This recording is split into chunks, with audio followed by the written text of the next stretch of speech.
সম্মানিত ভিউয়ার্স, আমার কথাটা একটু মনোযোগ দিয়ে শুনেন।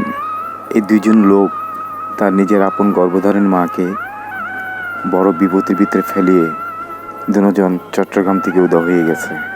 এরা বেশ কিছুদিন ঢাকা শহরে ছিল। ওখান থেকে বিভিন্ন মানুষ থেকে কবিরাজের নাম করে টাকা পয়সা স্বর্ণ অলঙ্কার আত্মসাৎ করে ওখান থেকে পালিয়ে আসে চট্টগ্রামে।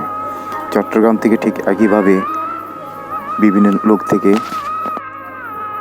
লোক থেকে আপনার স্বর্ণ টাকা পয়সা নিয়ে কবিরাজের নাম দিয়ে টাকা পয়সা আত্মসাৎ করে এখান থেকে গর্ভধারিণী মাকে বিপদে ফেলে তারা এখান থেকে চলে যায়। জানি না তারা কোথায় আছে। যেখানে যাক না কেন তাদের অভ্যাসগুলো ছাড়তে পারবে না। তারা যেখানে যাক না কেন আরও অনেক মানুষ থেকে এভাবে টাকা পয়সা লুটপাট করে আত্মসাৎ করে চলে যাবে। অন্যান্য মানুষকে বিপদে ফেলে, এরকম বহুত মানুষকে বিপদে ফেলে এরা এখান থেকে টাকা পয়সা নিয়ে চলে যায়। আমি বলছি এদের থেকে সাবধানে থাকবেন। এদেরকে পারলে ধরিয়ে দেন, এদের ভণ্ডামি বন্ধ করেন।